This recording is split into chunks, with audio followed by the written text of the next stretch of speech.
It's the first double game week of the season, and the team top of the Premier League, Arsenal, have a double against Brentford and against Wolves. Everyone's getting very excited about potentially playing their chips, the triple captaincy, but is it actually the best week for it? We're going to deep dive into it. We're going to look at other opportunities, and then we're going to do the normal stuff.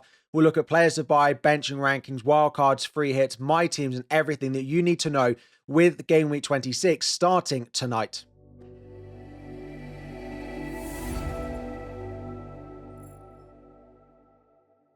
What is up, everyone? FPL Harry here. Before we dive in, 2,000 likes is the aim. Subscribe if you are new around here as well. And normally we have a whole host of key questions to start off this video, but actually we answered most of those in the game week preview on Monday evening. So if you haven't checked out that video already and you want to hear me talk about players like Palmer, want me to talk about players from Wolves, potentially Harry Wilson, I discussed a lot of that in that video. We're actually going to go in and talk about the biggest question of game week 26, the double for Arsenal, also for Wolves as well. But should you be playing your triple captaincy chip this week? And if you are, who should you play it on? So to start off by having a look at my general captaincy ranking, I would be captaining an Arsenal player, even if you don't have any of the top options and you've only got someone like a Gyökeres, a Trossard, a Zubimendi. I would still be triple captaining or captaining an Arsenal player over any other player with a single game week. So as a result, my top 5 going into this week are Gabriel number 1, Timber number 2, Declan Rice 3, Gyökeres 4, and David Raya in at number 5. You could also put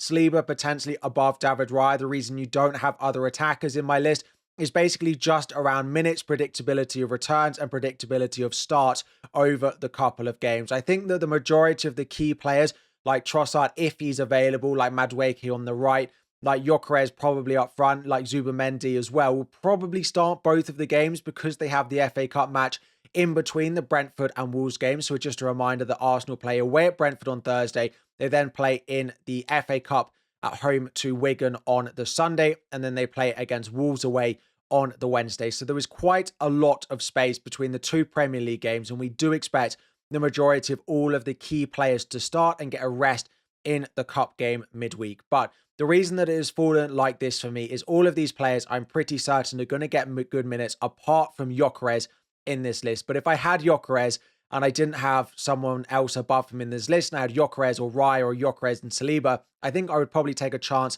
on the Arsenal striker, despite the fact that he's not nailed to play both of the games. He is starting to find a bit of form in front of goal. But really, for me, there are 3 captaincy options, and they are Gabriel, Timber, and Rice. I think the clean sheets are more easy to predict than the Arsenal attacking returns are, and I think they are definitely more easy to predict than knowing whether Declan Rice, who's not really done anything in the past 8-9 weeks, apart from that brace against Bournemouth where he got 17 points. Outside of that, he hasn't really done anything.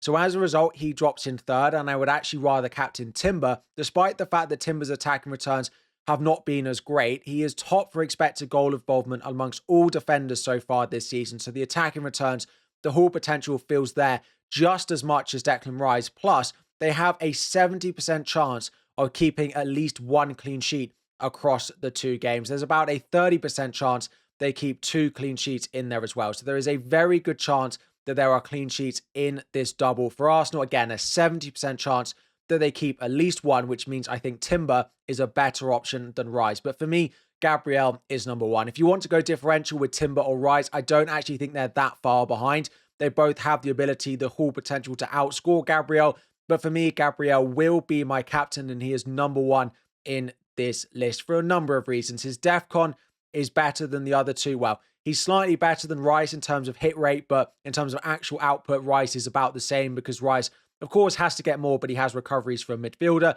You also have slightly better goal threat in terms of actual output from Gabriel compared to the other 2. And he's the defender that gets clean sheets, and he's pretty good for bonus points compared to these other 2. So for me, Gabriel, number 1 captain. It's just whether we triple captain him or not.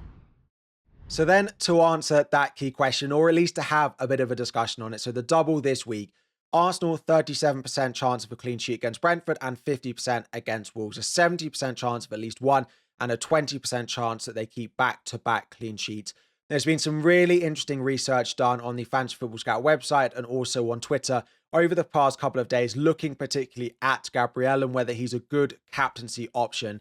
If you look at his back-to-back game weeks across the whole season, so looking at game week 1 plus game week 2, or game week 2 plus game week 3, and so on and so forth, the lowest amount of points you would have got from him is 8.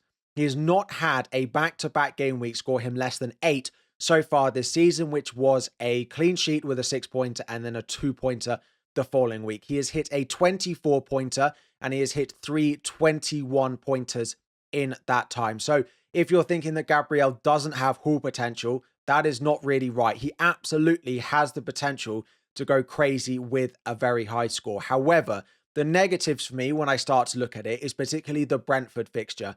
Brentford are second for expected goals over the last 6 games, and they are 5th over the course of the season for expected goals. Now, they are without Kevin Schade, but they are also playing at home. If Gabriel was to get a 2-pointer away at Brentford, you would be pretty nervous going into that second game. And I can't help but shake the feeling that I do think Brentford probably score. Now, for me, I think that 10 points plus is a reliable enough look at a triple captain. If you told me that he got 8, which is a clean sheet, and nothing in the other game, I would probably look to save it either for a single game week for one of the big hitting attackers like Haaland, Bruno, potentially Palmer, Ekitike, Salah, even for later on in the season. But if you told me he hit 10, then I think I'd be more inclined to play the chip. So to discuss what he would need to hit that, he has to hit 2 of these following 6 criteria. A clean sheet against Brentford, a clean sheet against Wolves, 2 bonus points, which he could get on top of a clean sheet, DEFCON, a goal or an assist. Now, of course, if he was to concede twice in one of those games, it would knock him down and he'd lose -1.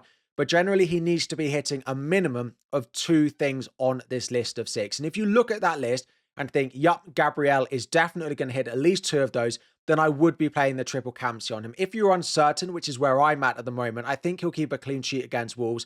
I'm not certain he'll keep a clean sheet against Brentford. I don't think he'll get DEFCON against Wolves because he's rarely getting it in games like that. Could he get it against Brentford? Yes. Could he get bonus points against Wolves if they score a lot of goals? Probably not.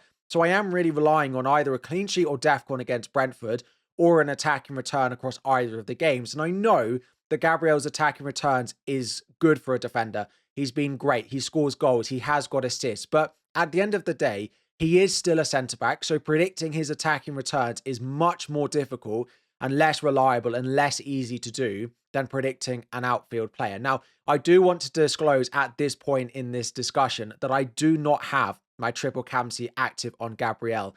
I have moved it maybe from 40-60 in favour of not doing it to 45-55. So I've slightly moved in favour of playing the triple captain, but I'm still not activating the chip.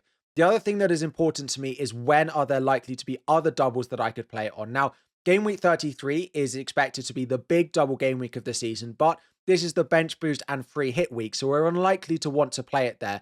What I would say is if you have already played your bench boost, I don't think I would be playing the triple captain unless you are certain and very confident on Gabriel. Game week 33 will likely have lots of options for the triple captaincy. Now, it is the week that Arsenal play Manchester City, so it might not look quite as good.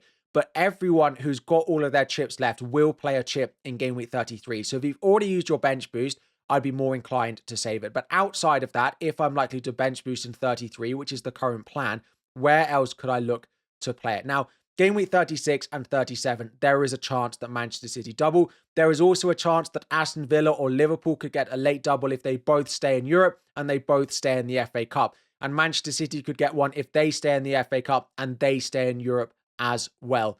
But these things are not guaranteed.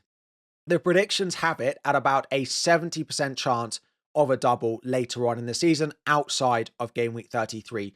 So if you're looking at Haaland and you think that he outscores Gabriel by 5 points if he gets the double, but he doesn't have a guarantee and he only scores 70% of that, if you start to work it out in your mind, if you only think there's a 2 or 3 point gap between Gabriel and Haaland, I'd probably get it out of the way because in the off chance that Manchester City don't double. Now, they could still double and there would be a good fixture for Haaland in both of them if it's Man City, but they might have finished the Premier League by then. They might be in a Champions League semi-final. They might also be in an FA Cup final. If which gets to that point, we don't even know that Haaland is going to play both of them. So what I would say is if you really are not certain and you don't think they keep a clean sheet in back-to-back games and you're not certain on Gabriel's attacking return, you can definitely save it. But the unreliability of what we've got later on is starting to nudge me towards playing it. I just think that Brentford score which means I'm relying on things which are very difficult to predict, like DEFCON for Gabriel or an attacking return. And I'm looking at other opportunities to save it too. So that's where I'm at. I haven't fully decided. It is a good opportunity. I do expect 8 to 10 points, probably. I do expect a clean sheet in one of the games, probably against Wolves. I don't expect it against Brentford. That's where I'm at. If you feel more confident on the upside of Gabriel, then I would almost certainly play it, because the future projections for doubles are not very clear and not that reliable. And then very briefly, we've discussed Arsenal. We've already looked at this graphic last night, but I do want to talk about it because people really are focusing on which Arsenal players that they want. So again, for me, predicting minutes and going for the players that I think will play both games in the double and also not be a definite transfer out once game week 27 or 28 rolls around, and you can keep him or keep the player that you look to buy for the Brighton away games and Everton at home games that you want in game week 29 and 30. So that rules out someone like a Gyökeres for me, despite the fact that he's the most transferred in player. That rules out someone like a Trossard, who is even a doubt, a Martinelli, a Madueke, a Havertz, a Gabriel Jesus, because you just don't know what the situation is going to be when we get that far down the line. And there are Champions League fixtures to start to contend with. We get further towards the FA Cup and we get towards the Carabao Cup final. There is going to be some rotation in those attacking positions. So if you are looking to buy Arsenal players, I would go with the most nailed option. So Gabriel is number one. I would be selling any other Arsenal player you have to get Gabriel. If you have a Timber, a Raya and a Rice, and you have a free transfer and you want to do Timber to Gabriel, I would do it, because I think the damage that Gabriel could do if you get it wrong is not worth it. Now, actually, what I would do in that scenario is probably sell Declan Rice. That's because I think that the triple up on the Arsenal defense is the best scenario. Now, I wouldn't sell Rice to buy Raya, and I wouldn't sell Rice to buy Timber, but I think I would sell Declan Rice in order to buy Gabriel. So for me, these are the top five. You can pick your sort of second and third options however you want, but I do think Gabriel is a non-negotiable for me. That is because when I start to have a look at it, I do think that the triple up in defense is probably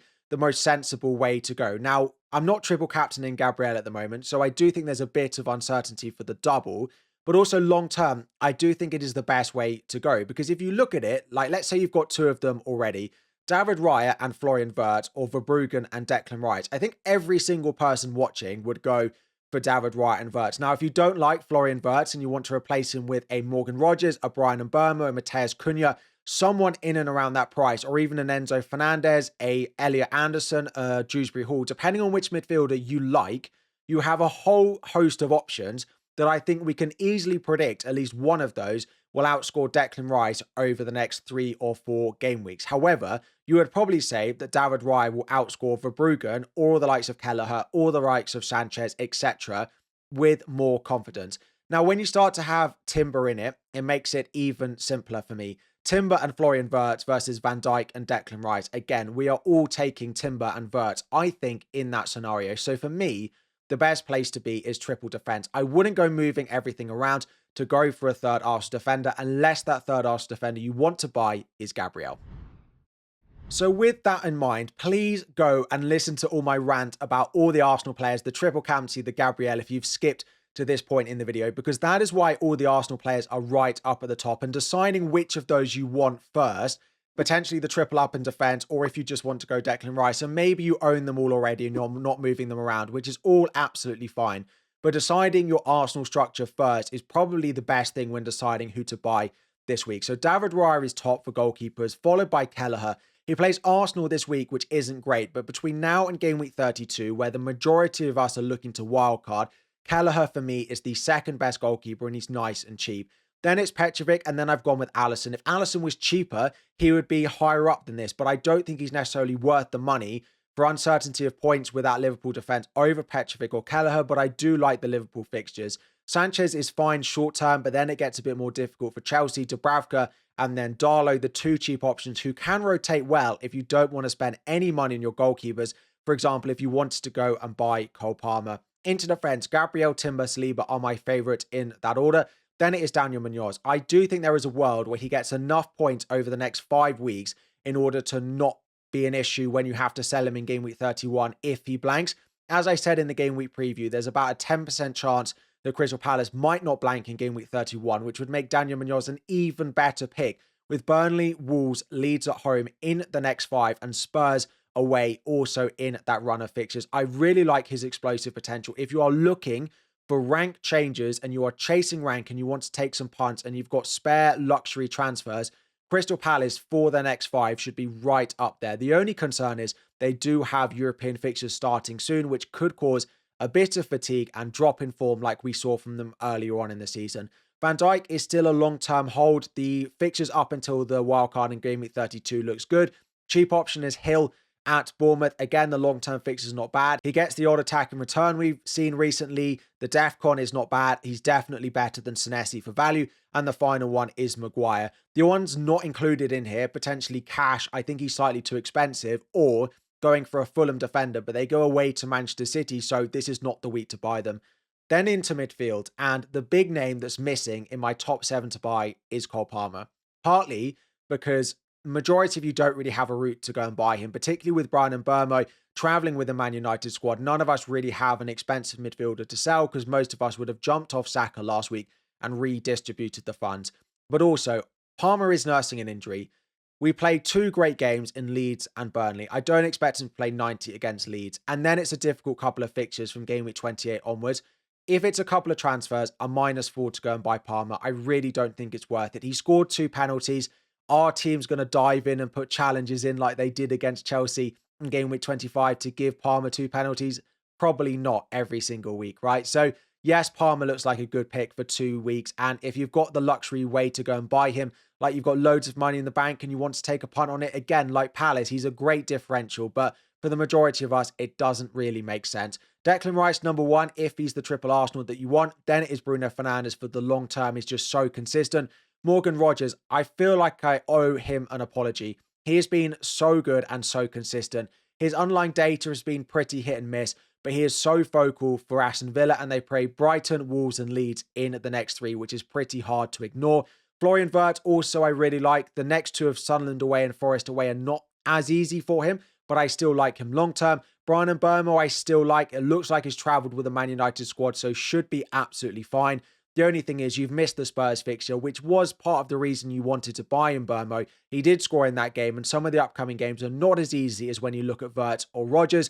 Cheaper option is probably Dewsbury Hall, and I'd actually take a punt on him over going with Elliot Anderson. Elliot Anderson is great for DEFCON pretty much every week, but Dewsbury Hall does have the explosive potential, which someone like an Anderson doesn't have. And then again, if you want to punt on someone like a Crystal Palace midfielder, Ismail Assar, probably on penalties, but just be cautious. He is likely to blank in game week 31. And then finally, we're moving up front. Haaland is number 1. Again, people considered selling him, benching him last week, and that debate seems to have died down a little bit after a goal and an assist. Yes, one was from the penalty spot, but he is still, as Pep said, the best striker in the world at the moment, although Harry Kane might have a thing or two to say about that. João Pedro in at number 2 for the short-term fixtures, but long-term, I do think that Haaland, Ekitike, Thiago is probably the best long-term forward line, but I do like João Pedro for the next 2, and I do expect him to start at home to Leeds.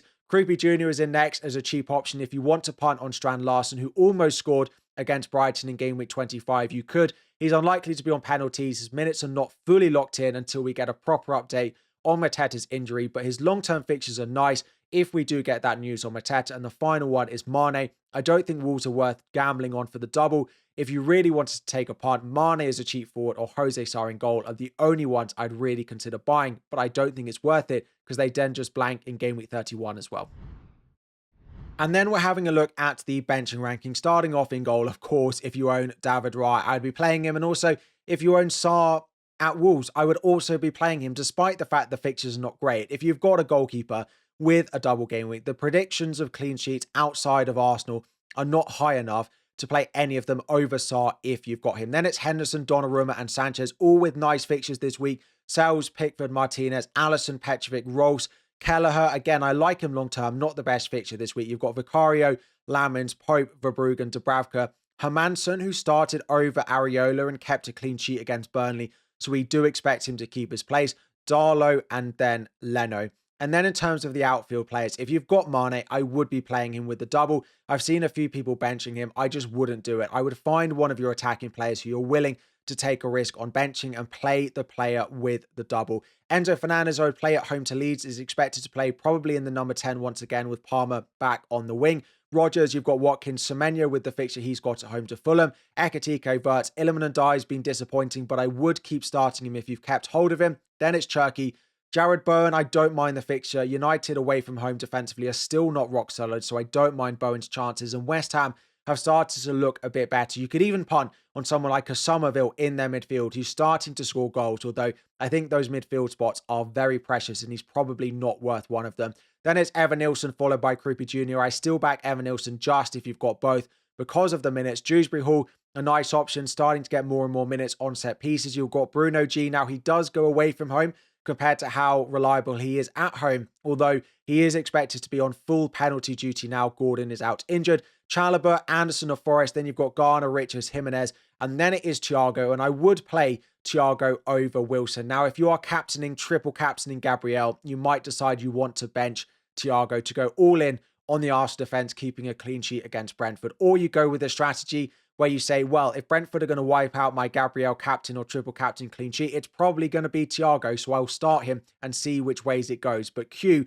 it being a 1-0 to Brentford with a Dangle Ratara or a Collins or someone random scoring, and it not be Thiago and us not getting our Arsenal clean sheets. But I would play Thiago over Wilson, despite the fact that I don't think Manchester City have actually been that great defensively over the past few weeks. Then it's Calvert-Lewin. You've got Mark Gay right up there for defenders. Virgil van Dijk, Konate, Cash, Tarkowski. And then it's Michael Keane. Michael Keane is a really difficult one if you own him because he's not guaranteed to start. However, Branthwaite still hasn't been fully embedded back into the team and he hasn't played a match where Keane also hasn't started. And they beat Fulham away where the only goal they conceded was an own goal. So I do expect him to keep the same defense and Keane play over Branthwaite. It's not guaranteed, but I think if you've got Keane, I probably would be chancing him. I would probably just about play them because they're at home over Senesi and over Hill. If you want to play a Hill over a Keane just because you know he's going to start, that's fine. O'Reilly is predicted to start for Manchester City, but it's not 100% because he could play in midfield, he could play left back, or he could be on the bench. So someone who's more likely to start, I'd probably take a chance on over them. And the City clean sheet doesn't even feel that guaranteed. Then it's Van der Ven, you've got Enzo Lafay, you've got Mukiele. I know he's been great, but it's not the best fixture this week. Then it's Alderete, Lewis Hall, Malik Chow, Anderson of Fulham. You've got Esteve and Rodon in defence. We're going to do the chip drafts in just 30 seconds because we did both the free hit and the wildcard in a lot more detail in the game week preview. So if you want to play them and you're thinking about why I've picked certain players for either of them, please go and check that video, which was out on Monday evening. But for the free hit, we've gone with a double up on Wolves on Jose, Sarr and Mane. I would be going with a couple of them with the double if you were playing the free hit, and they're nice and cheap to help you afford the rest of the team, which does include some expensive players like Palmer's in there. You've got João Pedro, Haaland stays, you've got Rice, Gabriel and Timber for the triple up. You've got Daniel Munoz and Sarr along with Bruno Fernandes with some nice cheap options, including your third Wolves player in João Gomez on the bench to sub in case anyone surprisingly missed out, but everyone here feels pretty nailed. Now, wildcard this week is actually quite a difficult week for it because you want to pile in on players potentially doubling this week, but they then do blank in game week 31 where I would not want to be playing the free hit. That's why there's no Wolves in here. We've gone with David Raya, Gabriel and Timber. Despite the fact the free hit had Declan Rice, I think long term, if I was wildcarding, I'd go with Raya over him because also in the blank in game week 31, you can just bench Raya, whereas you'd have to be selling Declan Rice. Hill is in, rotating with Anderson and Mukiele as your cheap defenders. You've gone with Wirtz, Dewsbury Hall, Rodgers, Bruno Fernandes, with Wilson on the bench, ready for his great run of fixtures from game week 28. Thiago, João Pedro and Haaland up front. Gabriel, of course, captain in both of these drafts. And then we're just going to wrap up by taking another look at my team for double game week 26. Bryan Mbeumo has been pictured travelling with the Man United squad. He wasn't walking with a limp when he was videoed in the train stations on Monday evening with them travelling to London before the game against West Ham. So we are fully expecting Bryan Mbeumo to be okay. Hopefully he starts. Hopefully it's not a Sesko getting his first minutes because it was quite a quick turnaround. But I do expect Mbeumo to start. So as a result, I will be rolling my transfer. I am benching Thiago. Now, I actually don't think he's the worst option to start this week, but I don't really see any of my front seven that I'd really want to bench over him. I actually think the only one I'd consider benching is Elliot Anderson. I don't think the attacking returns are that reliable. So if Thiago was to score, I think he probably would outscore Anderson. But given I'm back in the Arsenal defence this week, even though I do think there's a good chance that Brentford score, let's hope if I'm right with that prediction, it's not Thiago because he'll still have some quite high ownership going into this week. I actually put a poll out on Twitter where a lot of you are still starting Thiago even against your Arsenal defenders. But anyway, I'm rolling my transfer this week and I do plan on benching Thiago. Vice captain is on Rice. Captaincy is on Gabriel. It then just leaves the triple captain. If you've jumped to this part of the video and you didn't listen to me talk about the triple captain in detail at the beginning of this video, please go back and watch it because I discussed my reasons for, my reasons against at the moment, my thinking, the pros and cons, and what it will impact your decision. Because at the end of the day, it's not clear cut. It's not Haaland at home to Burnley and at home to Wolves. It's not Mo Salah like he was last year scoring braces every single week. It doesn't feel as clear cut as that. So if you want all the extra information, I did discuss it at the beginning and it is not currently active. I am not ruling it out. I am keeping my options open is probably the better saying, that I haven't fully decided if I'm going to play it, but it is not active. It has not been active and I have never gone above 50% in my mind about whether I'm going to play it or not, but I'm probably as close now than I've ever been at about a 45% chance that I play it. I just think Brentford score and I'm not certain Gabriel gets attack in return. It's too hard to predict. And maybe I just save it for Haaland, but he might not even double later on in the season. So at the moment, it's not active. My reasoning, my thinking was at the beginning of this video. So yeah, not active at the moment, but we'll discuss it more in the deadline stream about whether I change my mind or not. And that is all for the Game Week 26 complete guide. It's a very quick turnaround for a Tuesday evening deadline, our first double game week of the season, and lots of chip talk, particularly around the triple captain. If you've got questions which I still haven't answered in either my team selection, the game week preview on Monday evening, or this complete guide, hopefully I feel like I've covered absolutely everything at least once. I've probably duplicated enough information across these videos as well. But if I haven't answered something, please drop it in the comment section down below. I'll do my best to spend some time answering some if I can. If not, please bring them to the deadline stream, which will be the 2 hours in the build up to the Game Week 26 deadline, as we do every single week. And we'll spend time talking about the triple captain, future planning, talking about your questions, your transfers, all of it in the stream. So thank you all for watching. Hopefully I see some of you there. 2,000 likes is the aim. Subscribe if you are new, and I'll be back again very soon.